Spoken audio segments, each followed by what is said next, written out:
field. They will tag the penny farthing people. They'll ride the other way.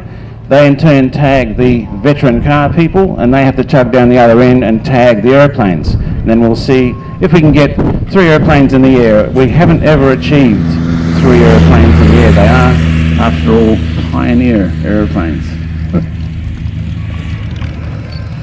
And start.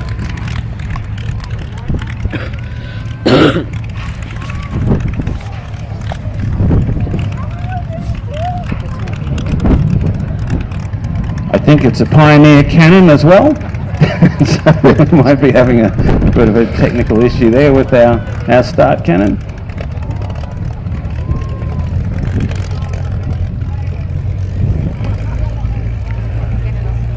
John, you can just say go. Right, go! Yep! Get sprinting. Oh, look at that. That was a superb sprint. Difficult to get on the penny farthing, but that gentleman certainly seems like he knows what he's doing. In fact, those two do. The fellow on the south side, Whiskers, we've seen him before, but the other he's doing really well, but the other guys are catching up very close to the crowd. The normal looking bicycle's just absolutely starting to make motions into the penny farthings. Yep, and we're all getting to the veteran cars. Okay, they found the veteran cars. Dismounting off the penny farthing is not graceful. Not for that centre rider. Crank up the cars. Off they go.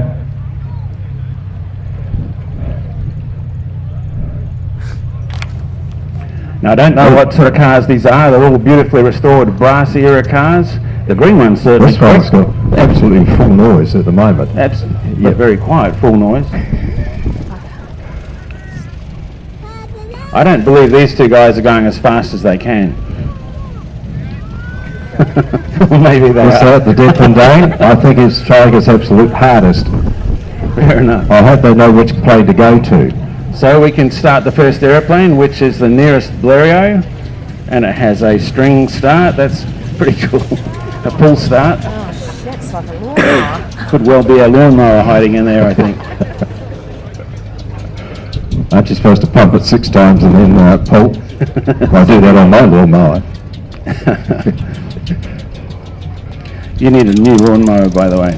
Oh, first time start. That was pretty beautiful. impressive. That was impressive. So first Blériot is underway. This is a wonderful replica built by Gert van Krunigen at Rangiora. Only recently started flying full circuits. Oh, and the second Blériot is underway. Doesn't sound great, does it? No, it doesn't sound great. What's happening with the other one? Oh, yep, that's away. So the Pete and pole's now running.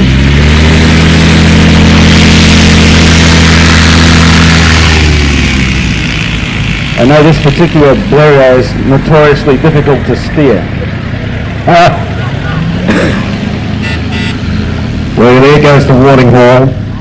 Get out of my way. Uh-oh, no, something's not quite right with... Oh, dear. There's definitely something wrong with that one.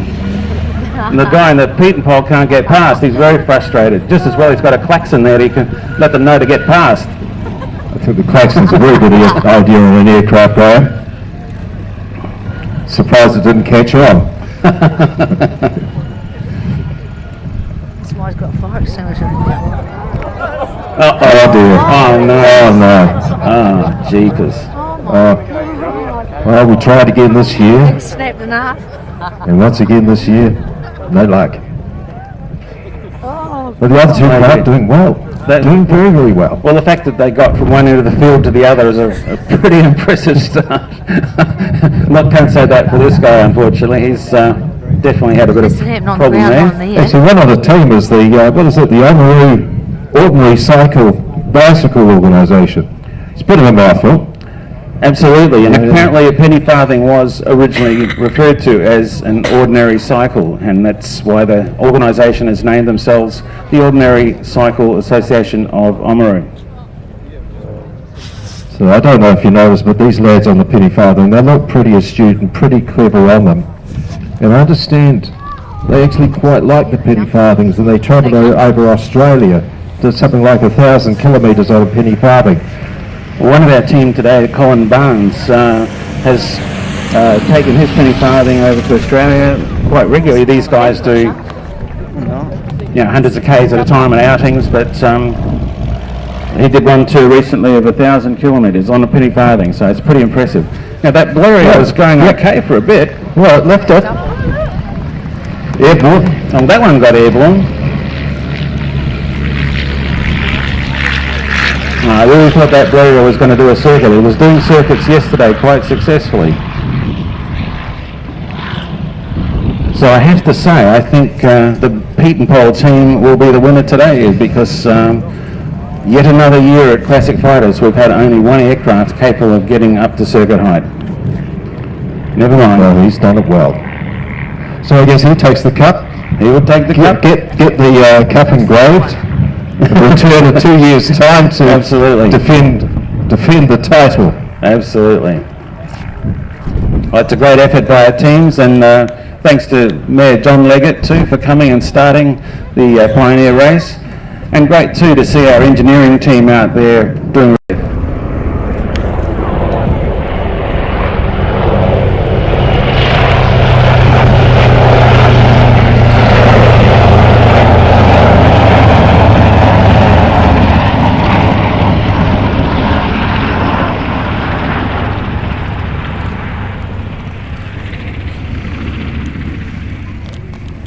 The NH90 and the A109. To the south we've got the Beach 18 just taking off. We'll be seeing more of that aircraft very shortly. That's another Omaka based airplane.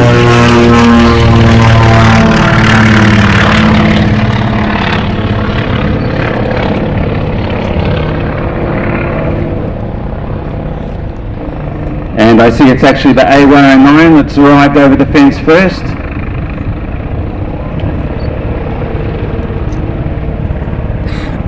Followed by the Sea Sprite in the lighter grey.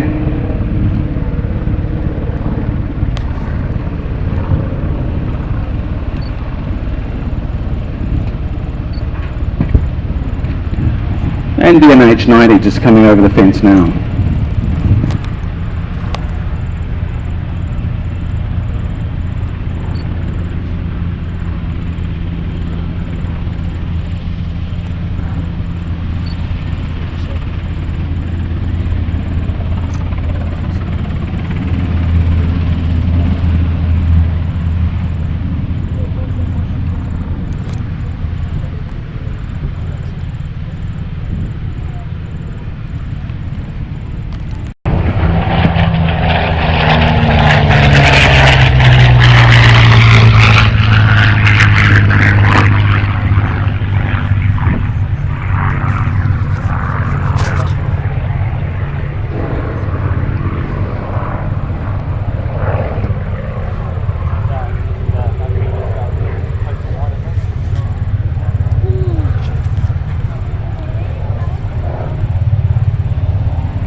So, lots going on. Keep your eyes open. And the Venom from the left. Here we go. Got undercarriage down. A dirty pass.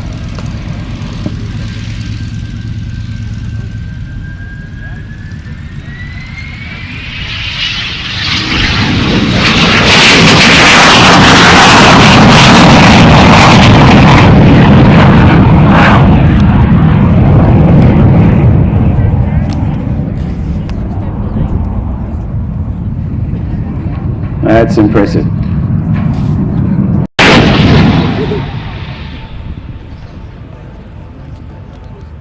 .52 is powered by a 9-cylinder radial piston engine, and it's 360 horsepower. Has a maximum speed of 285 kilometers per hour, and here they come.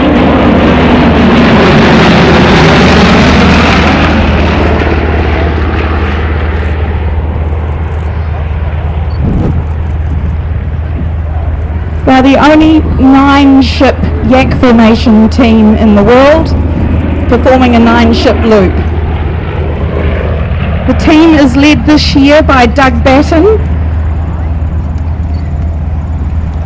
and Doug Batten is a former African bush pilot. He's currently an Air New Zealand 787 captain and a Warbirds flight instructor. He's based in Pawanui.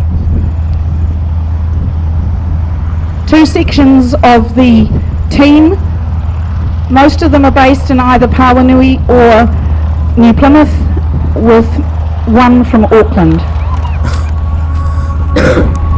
The 9 aircraft will return for a fly pass, so get your cameras out.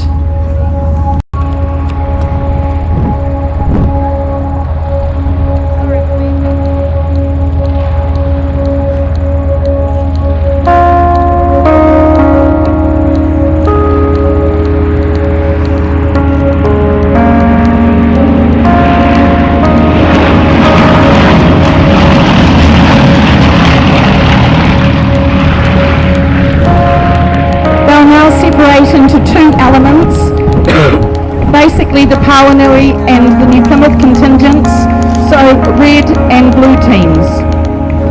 Doug Batten is leading the red team in the blue camo aircraft, and leading the red team, and leading the blue team is Brett Emeny, and they're now coming in for a flyby.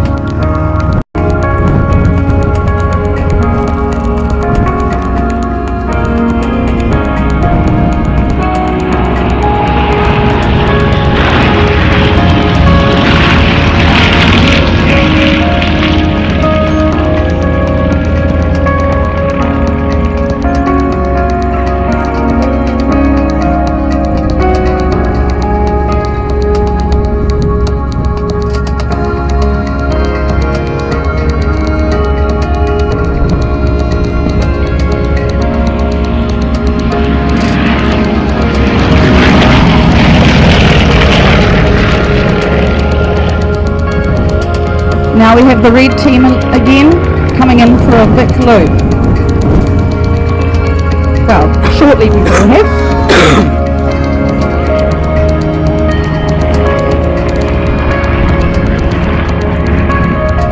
Aircraft registration KGB is Rick Grant.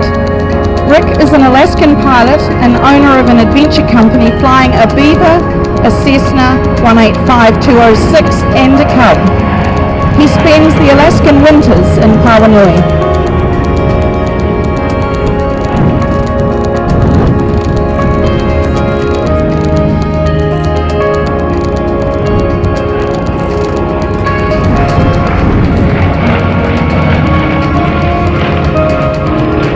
A line abreast box loop coming from behind the crowd.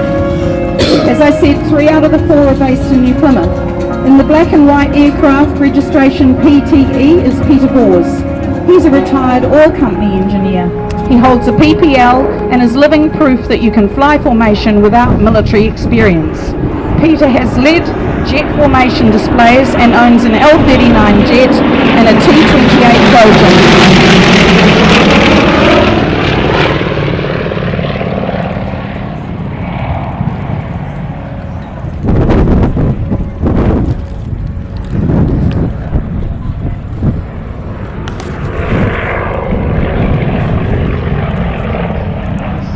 So if you look to your right now, you'll have the get ready.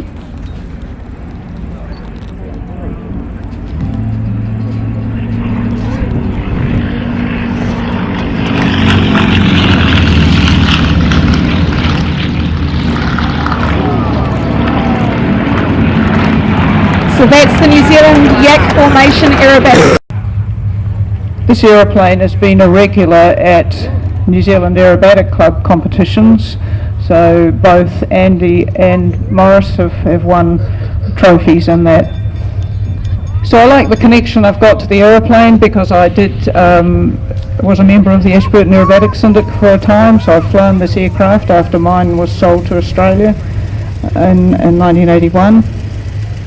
And he's running in now with the smoke, which is something that I didn't have back in the late 70s. So the first manoeuvre is a torque roll, so it's winding up, keeping rolling until the aeroplane runs out of energy, and then see how many rolls you can get on the way back down. This manoeuvre was first performed by Charlie Hillard at the World Aerobatic Championships in 1972.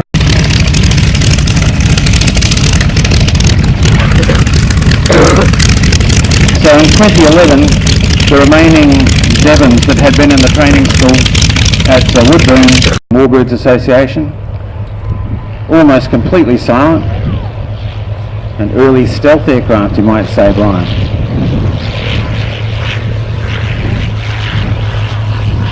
Would have been a bit of a nuisance. Then you had to decide how to shoot it down, how to get rid of it, and that.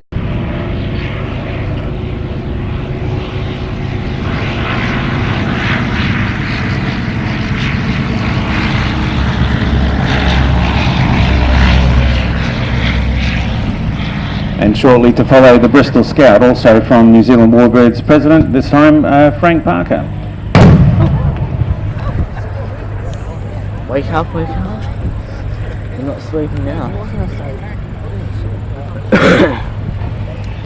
It's the first outing here at Omaka for the Bristol Scout this year. Aircraft was only imported in the second half of last year from the United States by Frank. And all the aircraft you see flying here represent the very early part of the First World War, when, as we discussed before, the two-seaters tended to be observation aircraft, and as Brian said, proved to be a real inconvenience to the guys on the ground. When airplanes first started crossing the lines to go and see what was happening on the other side, initially they were not taken seriously, but of course they were bringing back information about placement of weaponry and ammunition and troops, and this started to become a real inconvenience for that side that's being observed. You don't like all your secrets to be given away. So what they would do is drop a streamer with a message on it, and that's what the BE-2 just did. You saw a streamer being dropped.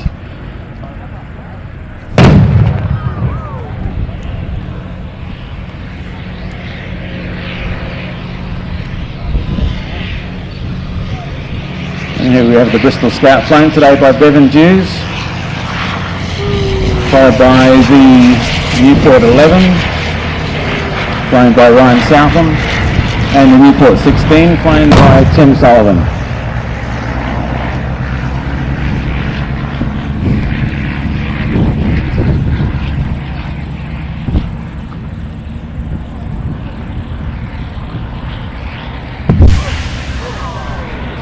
Yes, I can.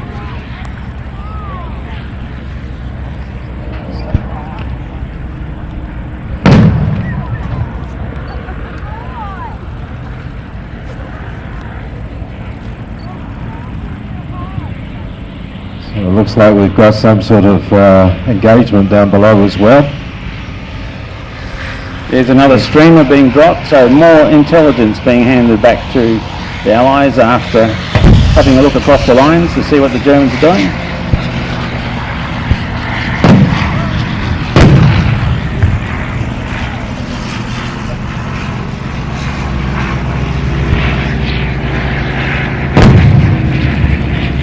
I have to say, I do admire these guys flying in these blustery conditions. They can be quite challenging. A couple of the aircraft in World War I arena are actually staying on the ground today. Just an airmanship call. If it's too windy and you're not comfortable, you don't fly. It's as simple as that.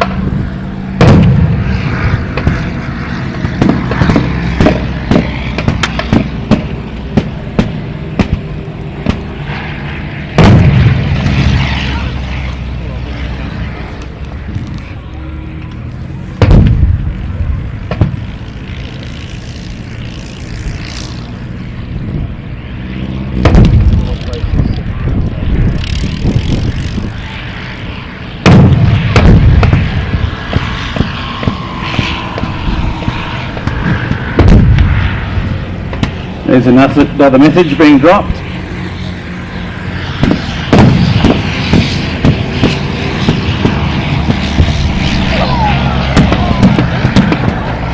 I don't know that I want to fly my cloth-covered aeroplane too low over that fireball.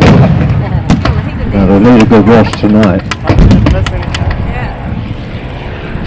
So on the ground we've got some interesting things. There's a Model T Ford ambulance over to the west, supporting the action behind the Rolls-Royce armoured car, the sandy coloured armoured car. Over at the eastern end we have an original World War I Krups cannon, which is quite a rare piece of equipment.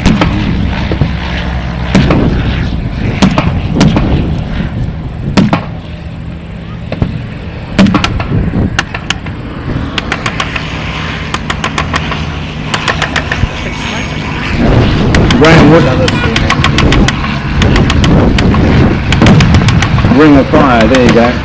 So the B-2 today is being flown by Graham Woods from Auckland, and he's working really hard. That aircraft has a very low wing loading, which means it's got not a lot of weight but a lot of wing area.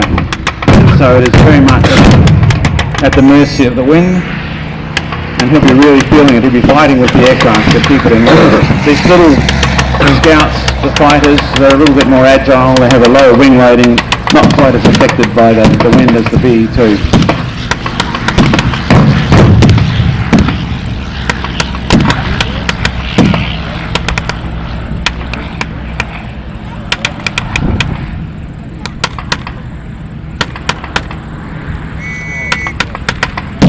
You see Woodsy's almost stationary in the B-2 as he comes into the wind.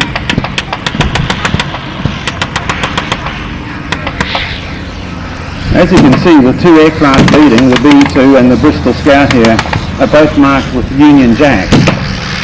In the early stages of the First World War, as observation aircraft crossed the lines, they didn't actually carry any markings. And as the guys on the ground start to feel threatened by the observation aircraft spilling their secrets to the enemy, they would shoot at every airplane.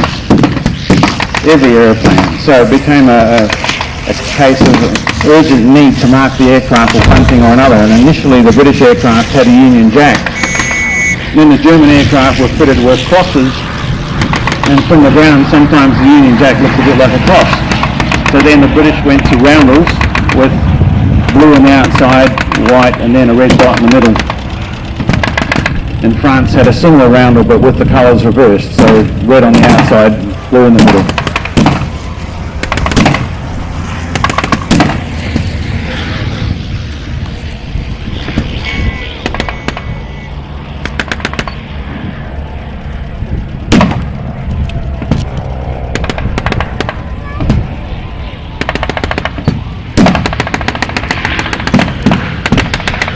Just wondering whether the British are getting the upper hand here, Graham.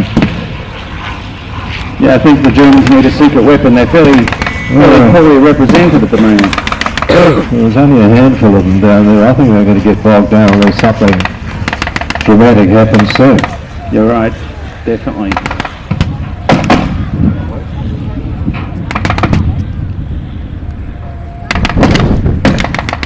And here we have the Scout car, it's a Calthorpe Scout car, parked in front of the crowd line there. We believe it's operated by the famous British officer Major Hookup. He also happens to be the guy who rebuilt the car into its current configuration.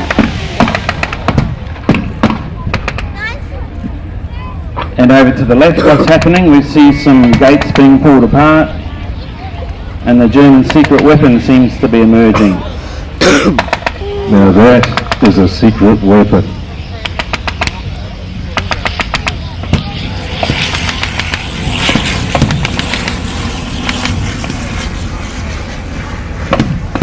Get those cameras out, folks. You won't see something like this for some time.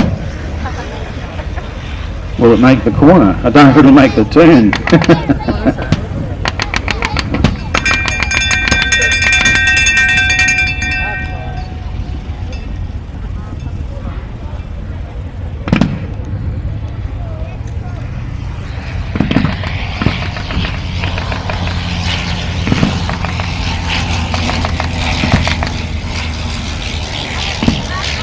Look to the south as the B-2 lands.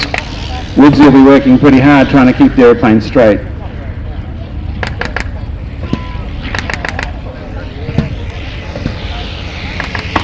You'll see he's landing directly into wind. He's not following the mowed grass, he's going directly into wind, which is good airmanship. It's the best way to look after the aircraft.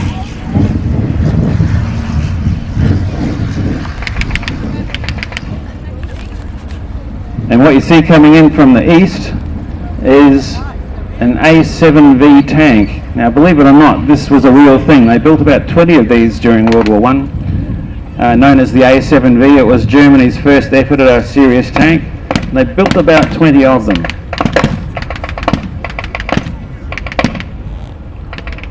Quite a few crew go in that, Graham. Well, I've heard stories of up to 19 people crewing an A7V tank. It just seems implausible, doesn't it? Well, it was successful. That Bristol Scout's just touching down now, a beautiful little touchdown by Bevan Dews, who incidentally only sat in the aircraft for the first time this morning.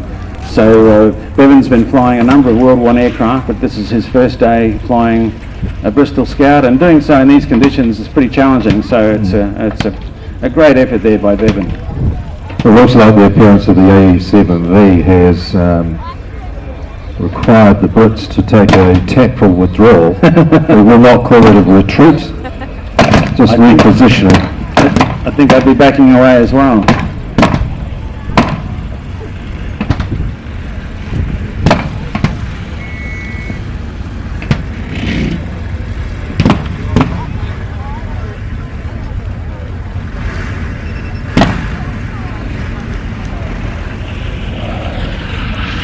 So the ambulance vehicle is obviously pretty busy at the moment. There are a few casualties to attend to. Like the way the stretcher is positioned on the outside of the car.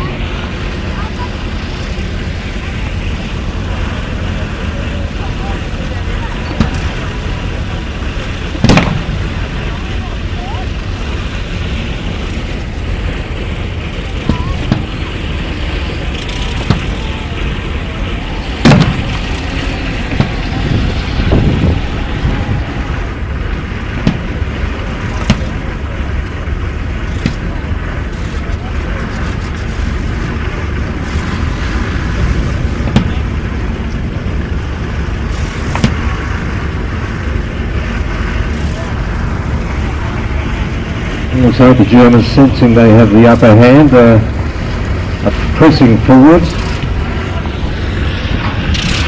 There's a chance the Allies hadn't seen a machine like this before and wouldn't know how to deal with it, wouldn't know what to do. If they start firing at it, is it going to do anything? It's steel.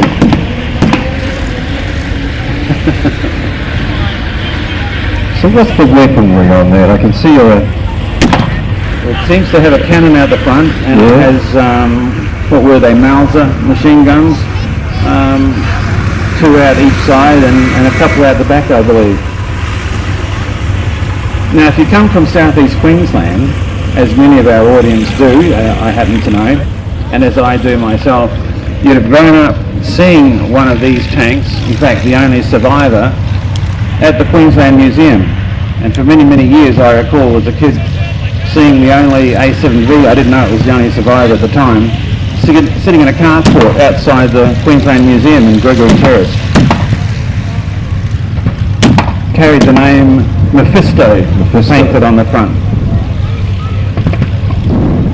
This particular tank carries the name Roscoe as a tribute and a thank you to Roscoe Hydraulics, who supported this, the recreation of this vehicle.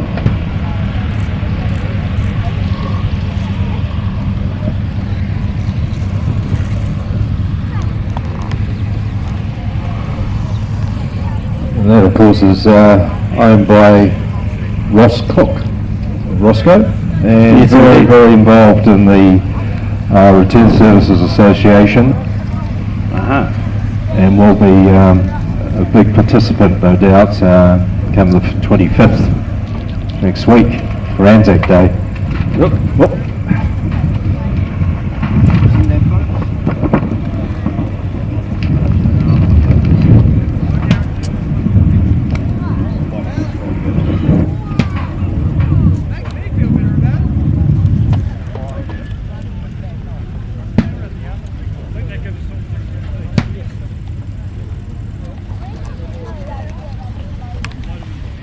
So in case you think the tank's going to blow up, no it isn't. We put too much effort into building it, okay? This tank, this A7V, was actually built over the last 2.5 months by a team led by Warren Davis. He did a fantastic job in a very short space of time building a replacement tank for one that wasn't going to end up coming this year. So we're thrilled to have it here. It's, as I say, it's an actual real thing. They did build 20 of these during World War I, and this is a full-size accurate replica, or as accurate as we could do in 2.5 months. But a great effort by the guys.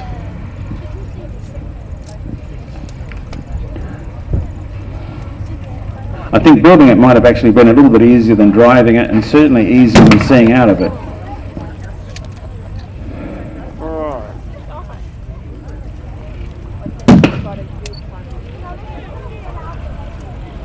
The sort of vehicle, if you're talking Australians, that Ned Kelly would have been quite interested in having a go at. My goodness. I wasn't expecting that. It actually does have teeth. Well, was that gentleman down there? Was he running away? I don't think you can run fast enough to outrun a shell. So there was a gun emplacement over.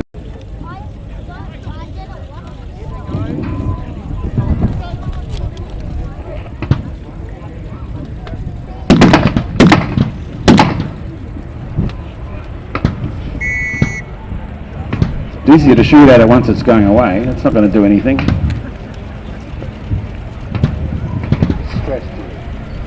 Strategy, Graham. Strategy, absolutely.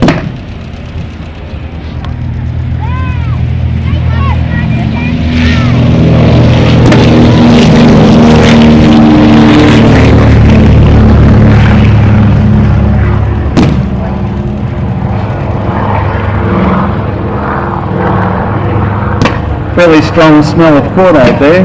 Actually, it's not.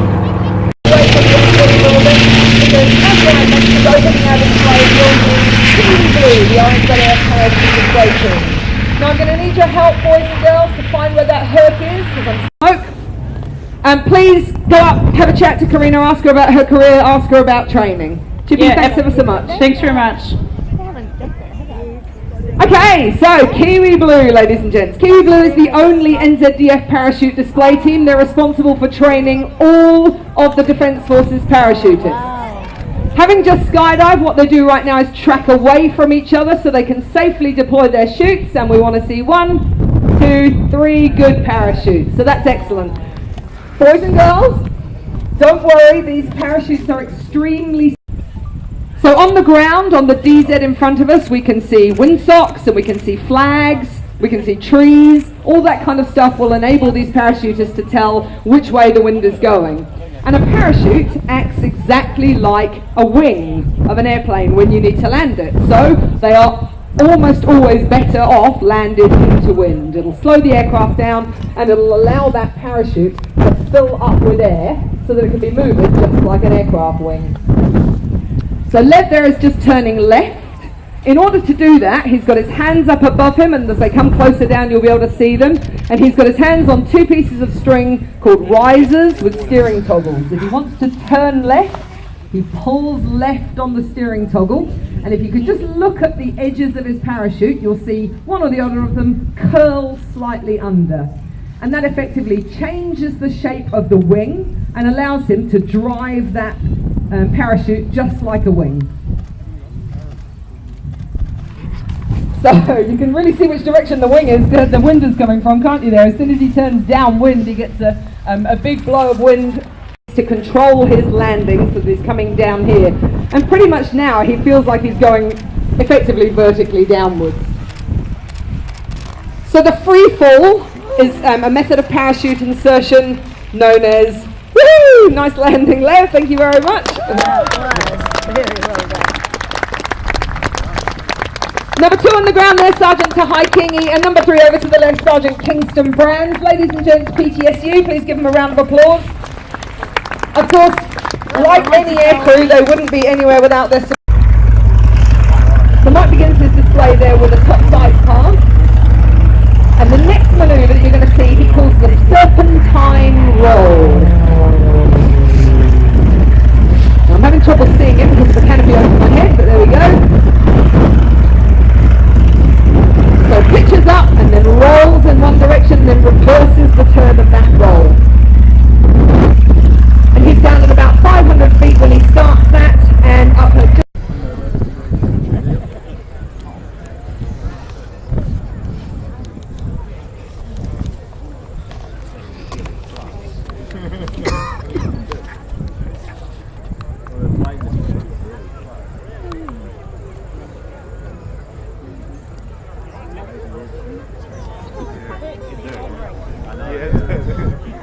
Okay, this is a pretty unique sight, ladies and gents, boys and girls.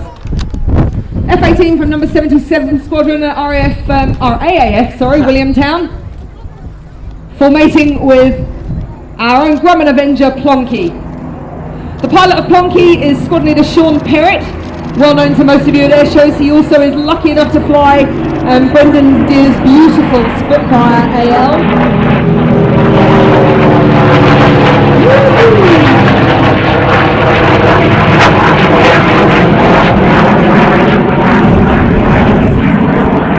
Now the F-18 will be used to that kind of image of an aircraft above it, although usually when helicopters have wings, we call them the same thing, and then into a 270-degree turn. So a nice tight turn, and then he'll be setting up for a max speed pass along the cloud line.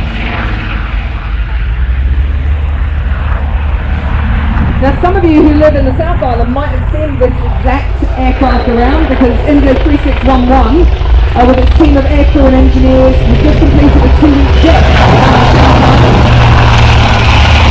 They've been providing surveillance and tasking for fisheries and customs and other government agencies. Okay, here comes another one of those wingovers, and this one will be followed by a quick stop at Crowd Centre. They'll be coming right down here towards the gold stand. Good opportunity for photos, ladies and gents.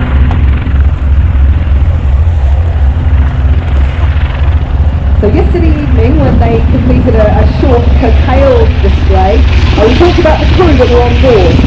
Flying the aircraft today is Commander, Lieutenant Commander Alan Strucker, who's in the pilot seat. So these helicopters have 2 seats down the front. In the Air Force, we operated with 2 pilots, a captain and a co-pilot. In the Navy, they operate with 2 seats with the pilot, and also with an observer, which is the Royal New Zealand Navy's version of air warfare officers or navigators. The observer on board today is Secretary Michaela Curtis. So, what does an observer do in a helicopter? Race on board, any passengers on board, and also the utility of that helicopter from the rear. The guns that are set at the door of that helicopter have responsibility, as is the wing. So you'll see the whip come dangling out in a second, and here we go, here's our willing volunteer. Honestly, he wasn't great kicking and screaming to the helicopter this morning. And we'll show you how you can coordinate, give him a wave, I think he's trying to, although he'll start spinning in a second, how you can coordinate the climbing and descending of that helicopter while keeping the person on the whip at about the same altitude. Now I'm sure you can understand that there's certain environments where that would be extremely helpful, particularly if you're on a search and rescue mission, or if you're trying to put someone on or take someone off the deck of a moving ship in high seas. Being able to keep that risk person stationary while moving the helicopter around is a really, really difficult trick.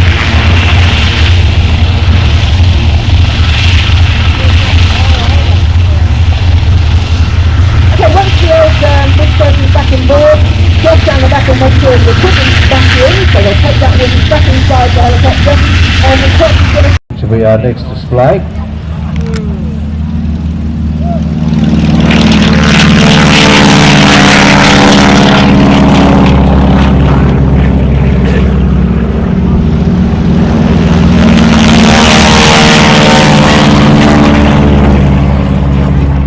We're taking up now the harbours, the roaring 40s, they're about to display, which just continues to provide the entertainment here today.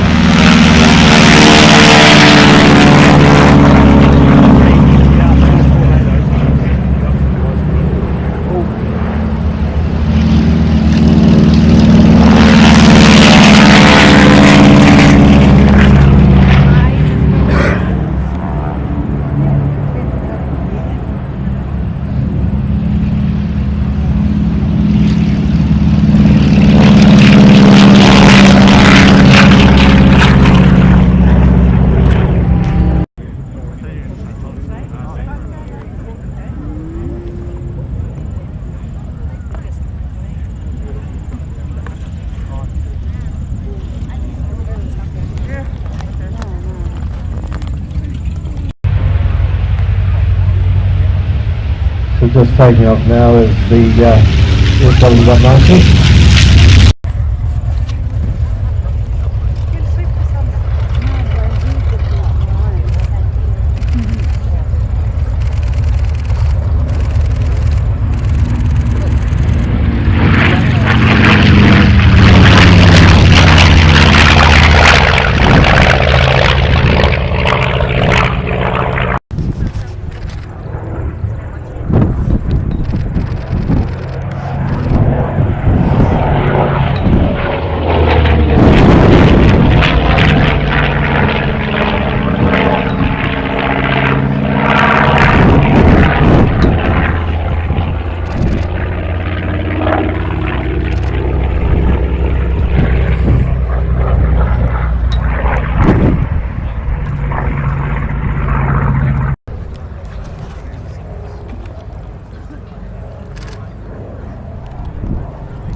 Proved to be a very agile craft and gave the early Spitfires a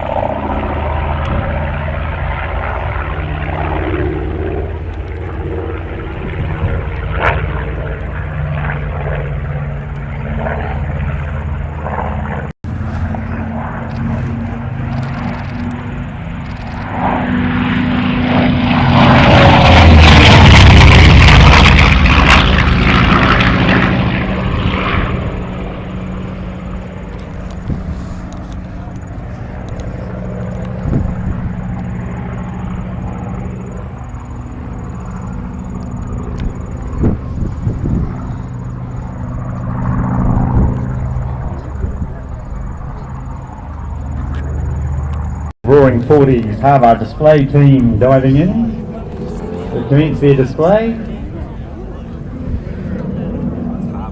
The leader's just pulled smoke armed and lights on.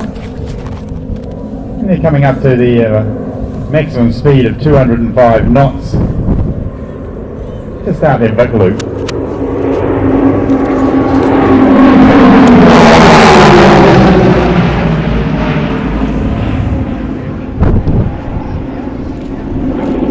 We've only got 4 aircraft here at the moment. One of them is called out. It's a minor problem, so we're going to continue to display with 4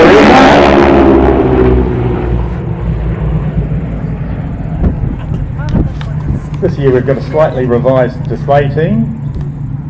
Our leader is Dave Brown. Dave's a recently retired airline pilot. He used to fly the A4 Skyhawk and the RNZAF.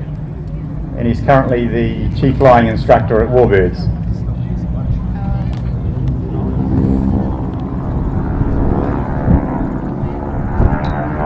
The RNZAF had 202 of these aircraft in service during World War II, and they served right up until the 1980s.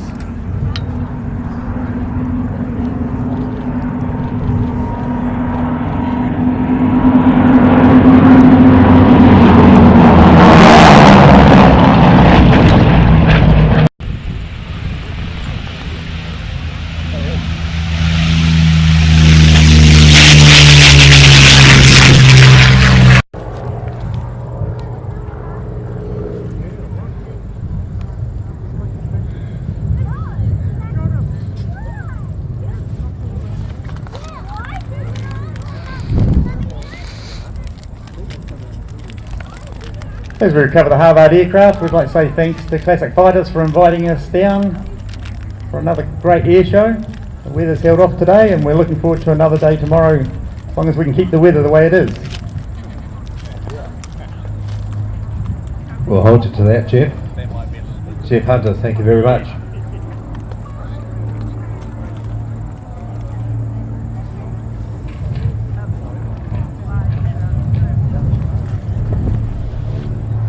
We move on to one of our little bit of theatrics today, the Russian front.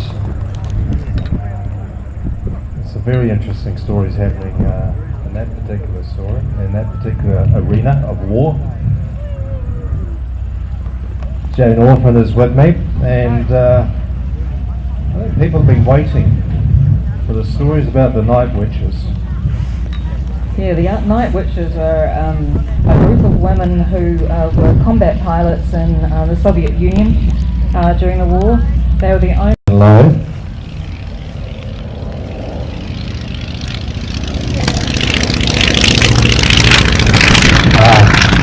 Trouble.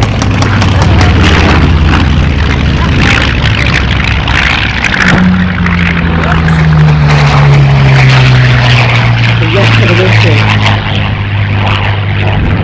Pushing the aircraft right now the end of the day.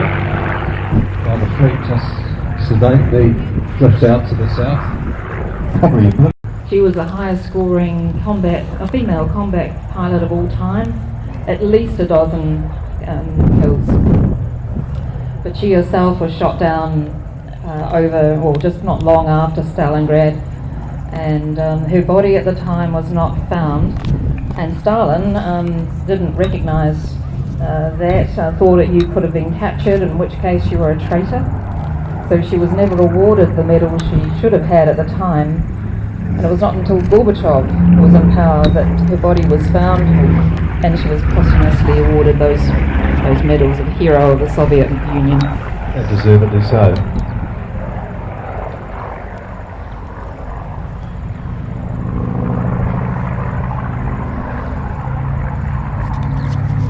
Well, we have a dog flight up to the southeast. Graham Orphan lands the fleet.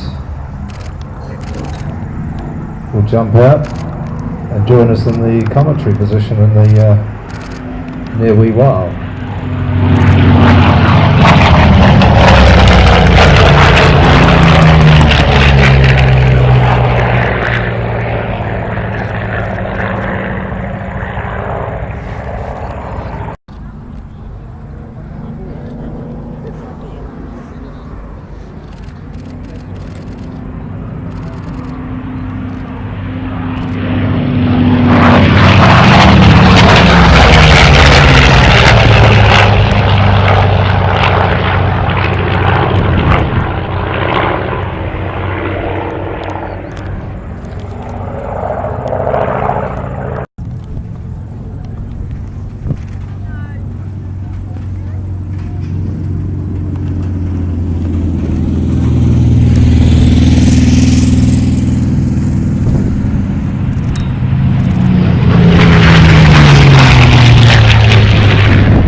And he's started his routine already in a vertical S, going into a Cobra.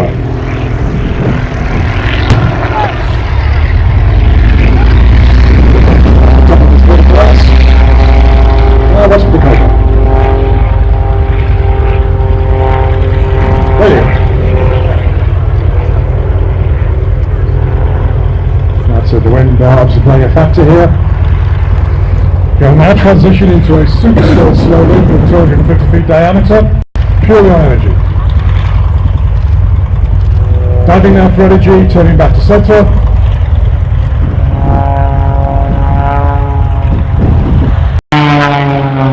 This is where he will hover with the aircraft gradually sinking into its own smoke.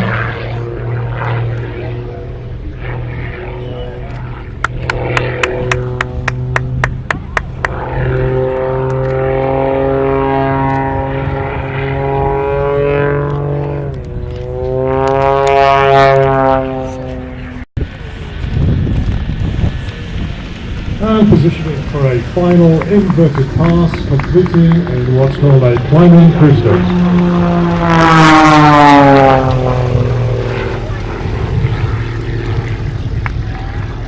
It's no surprise to see that Doug is a many times unlimited aerobatic New Zealand champion, though he refers to himself as a semi-retired office boy from Auckland. Amazing.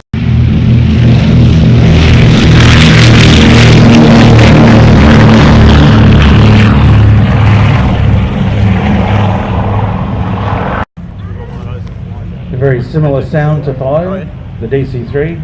Both the Catalina and the DC-3s here in the field today are all powered by the Pratt & Whitney 1830 double row radial, so they do have a somewhat similar sound.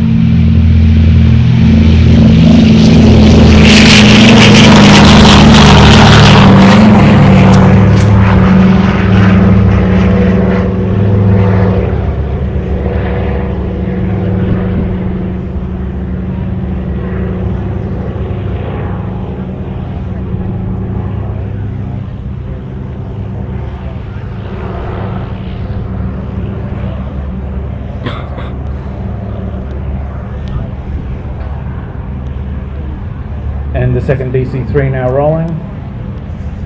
We'll get that aircraft launched along the harbour, I think, for our next flying display, which will be Noel Cruz and his beautiful polished Ryan STM.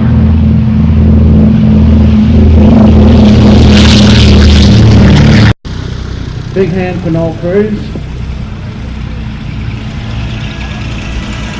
Absolutely magnificent stuff.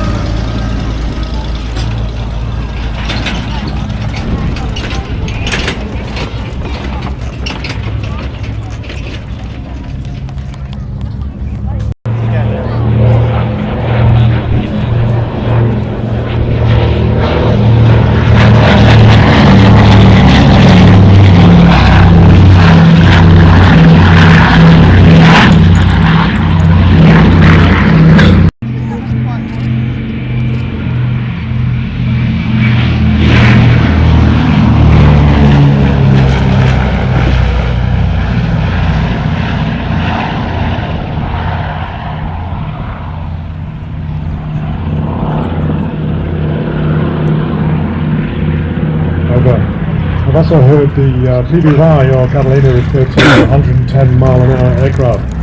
It climbs up at 110, it cruises at 110, and it approaches at 110.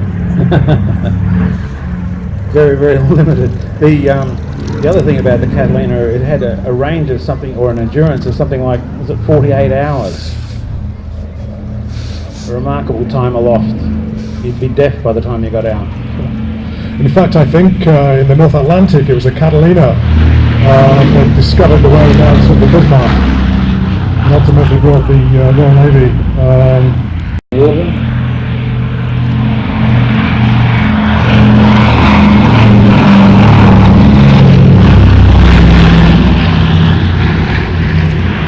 After taking off from the water, those wingtip floats are folded back up and they actually become the wing. Opportunities to get airborne while you're here. So you've got two options at the end of the day. You could get stuck in a traffic jam or get your backside in something like the Air Chapman's DC-3 with its green flags just to the west of the grandstand. Go and get yourself some tickets.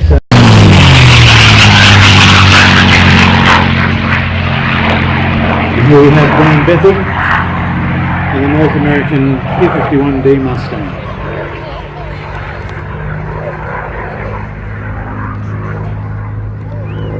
Another one of those great occasions where we say less and less is more.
and that was something that up until that time was not available.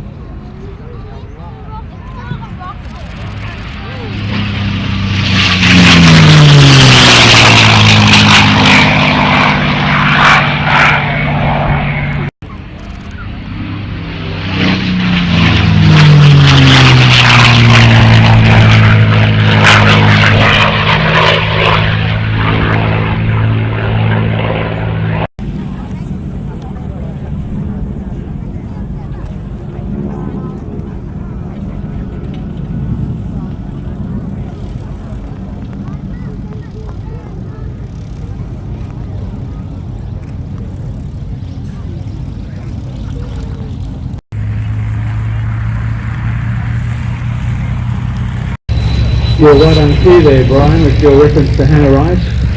And this flight is actually a salute to Hannah Wright. Now, everyone's heard of the V1 flying bomb, the V1 rocket, the buzz bomb, the doodlebug, had quite a few names in history. And it was a terror weapon that scared the hell out of the people of London. And it was an unmanned aircraft, and it's always remembered as basically one of the first guided missiles that was used to attack civilian populations. So a really horrible thing in its time, but one that we shouldn't forget. But what does tend to be forgotten is that there were examples of these built as manned aircraft. Back in 1944. Yeah, pretty scary thing when a country gets that desperate. But the one person who successfully test flew the V1 was this remarkable airwoman named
bit of a cool breeze coming there from the northwest there, Brian. I think we should ask our pyro guy, Sheldon, to turn the heat up a little bit more. What worries me is he would oblige. That's a good point.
There goes the rail tanker.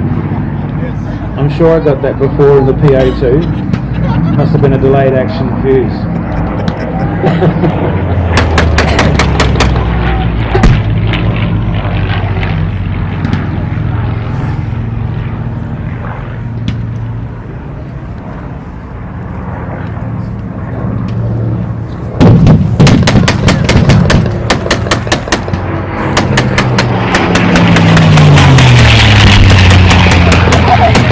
There goes our backup V1. Oh dear, I don't think... Herman would not be pleased. Herman's going to be somewhat cheesed off, I think. Oh dear, gosh, that made a mess of that. We won't be flying that one anymore. No.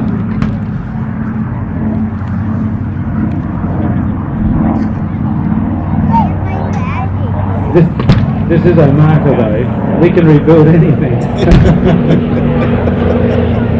Come back in 2 years.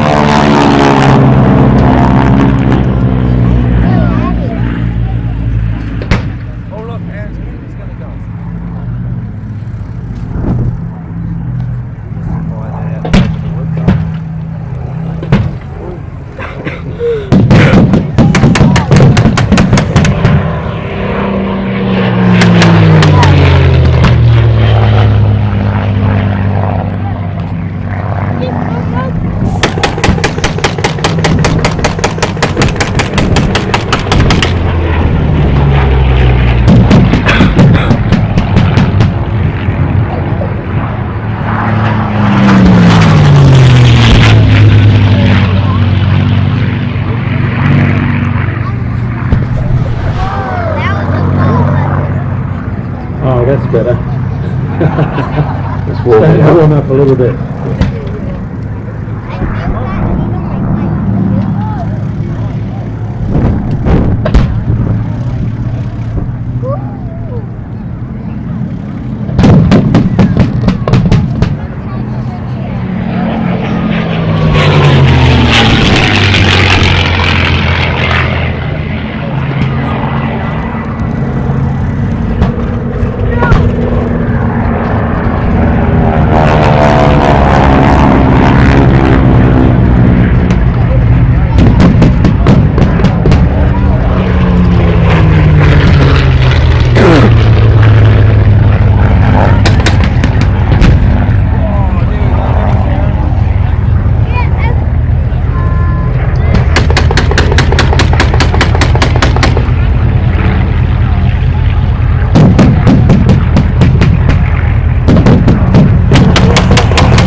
were inflicting heavy losses on the other. And the outcome at this stage would be, I'd say, undecided. It's going to be a long war. Settle in, folks. I think our aerial attack may have come to an end. The aircraft will be wanting to get their feet back on the ground as we start to wind up the proceedings. I have to say though, Graham, the British force got some very fine vehicles there. They do seem to be very well populated, don't they? Yeah. Are they all based here? No, they've come from around the South Island, some from the North Island, quite a few from around town here. They've a very rapidly growing military vehicle population around.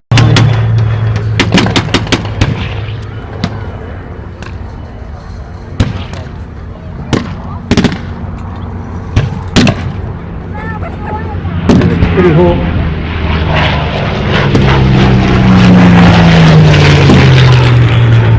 And the Spitfire Mark 9. Wonderful group of fighters.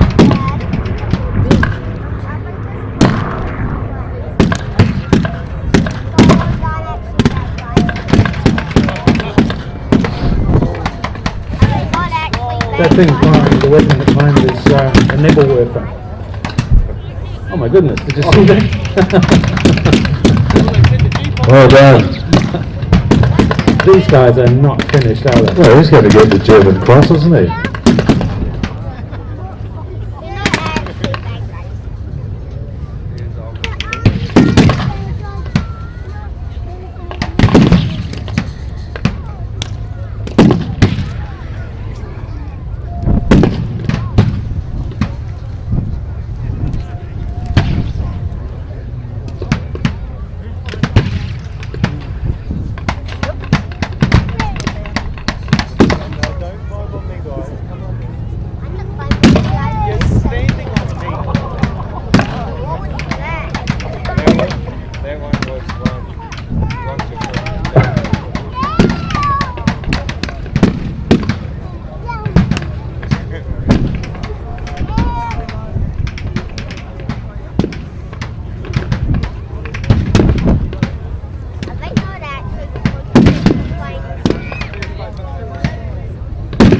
That nibble worker is not running out of ammo.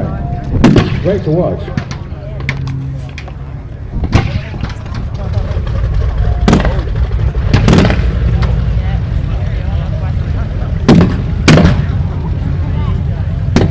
Look, here's a plane going to land.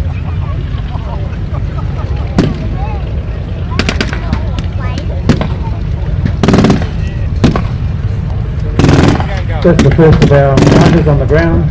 Graham Vettel, lovely touchdown on the P-51 Mustang.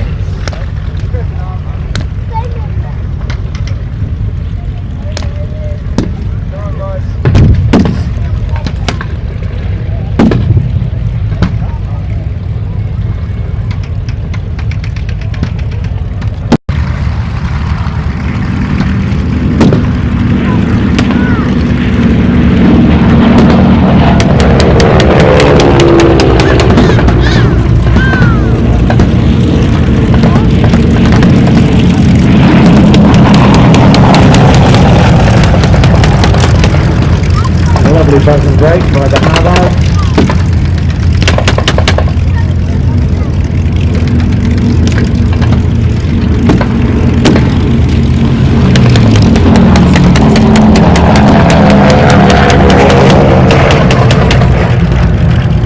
Very comfortable way to set themselves up for a nicely spaced series landing.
So we have all the Harvards set up for their landings now. All approaching the fence onto 30. The Catalina's going to go and take some lucky passengers away. And I dare say that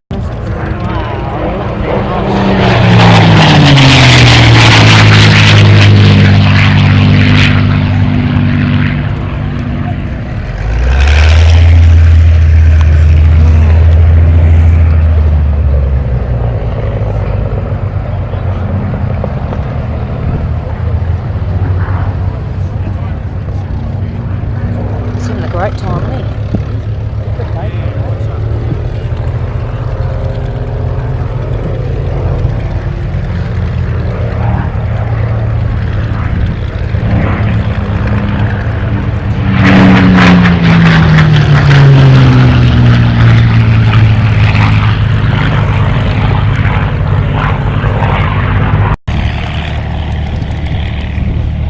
before you get into that, I think we should all turn our eyes to the right for a minute.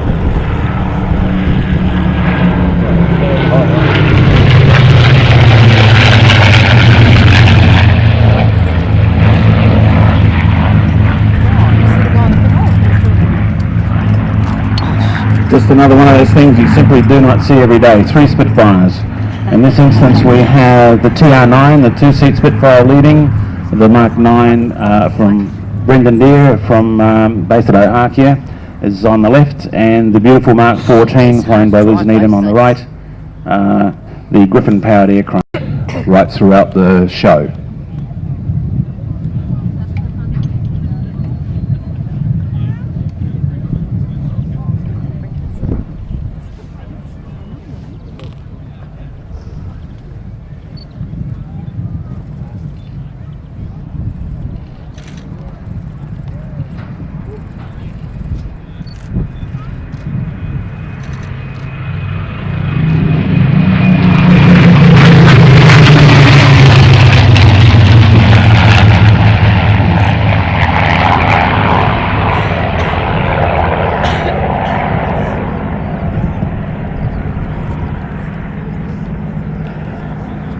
For those just arriving today, you will find from time to time some pregnant pauses. Doesn't mean we've fallen off our chairs or fallen off the PA tower. Just means that we know you'd rather listen to the sound of those beautiful Rolls-Royce V12 engines or some of the other engines displaying this weekend rather than listening to us. So it's a careful, respectful pause to let these airplanes sing their song.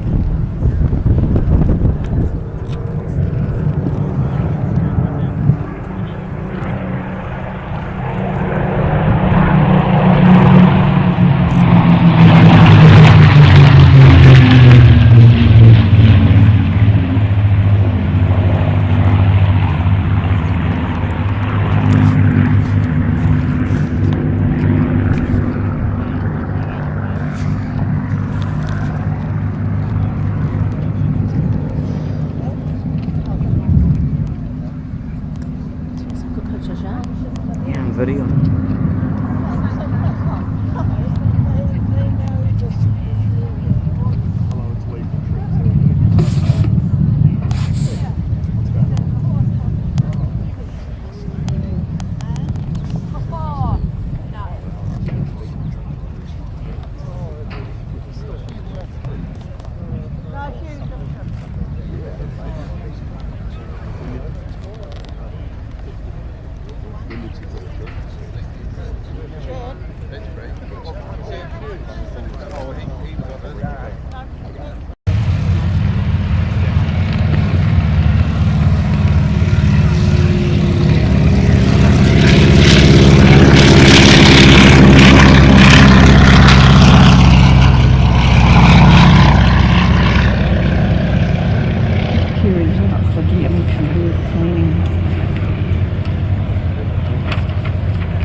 Margaret Wright is about to touch down.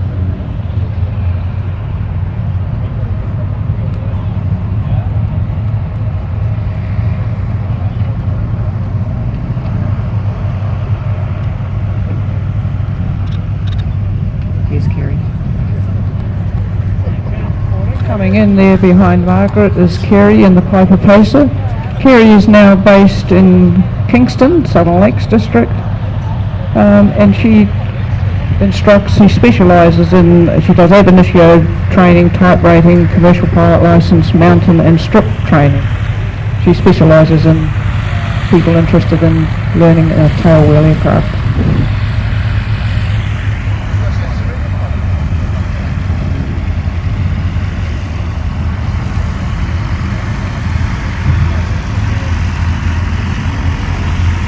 And here comes Jan and the Gypsy Moth. It's really great to think that this aeroplane flew out, her father flew it out from England in 1934, and now she is able to own it and continue that family tradition. So it's a very special aeroplane.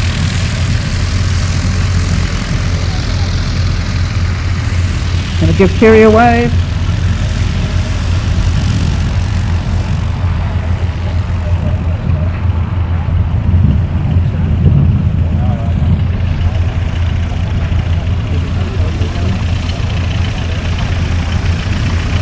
And Lucy Newell has just landed in the Tiger Moth.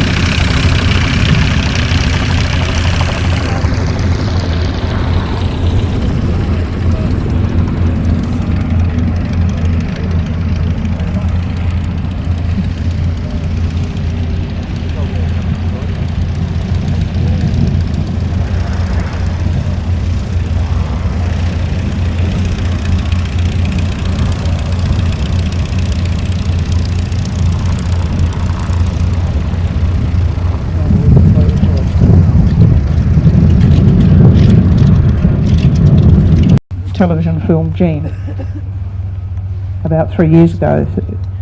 Dan said that was a great experience. So coming in now we have the number 1 aircraft, Bianca Barberich-Bacher in her Grumman American Tiger.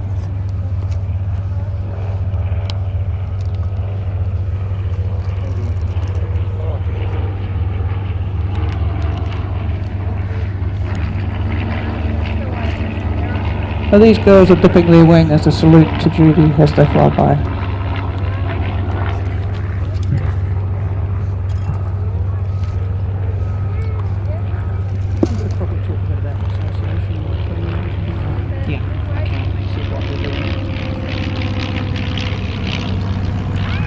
There was the RV6 with Trish Stevens. Julie will tell us a bit about the association as they're coming by, or just mention which aircraft as they get here. NZAWA is an organisation of like-minded women involved in so many aspects of aviation. We've got a real licorice all sorts of girls in terms of airline pilots, recreational pilots, glider pilots, engineers, air traffic controllers, balloonists, and so much more. So we just had Dee Bond in the Cessna 182, and coming in next will be Jo Hales in the Archer. We girls at Airwomen's get together for an annual rally at a different airfield around New Zealand each time. Last year was Whitianga, and this year is going to be in Omaka. We love social fly-ins, competition flying, networking, mentoring, and basically having heaps of fun. Next coming through will be Margaret Wright in her Cheetah, the Grumman American Cheetah, and that'll be followed by Kerry Connor in the Pacer. I'd love to invite you all to come and visit our New Zealand Airwomen's tent just to the right or west of the Gold Stand. We've got a fabulous display of photos and all sorts of things of interest there.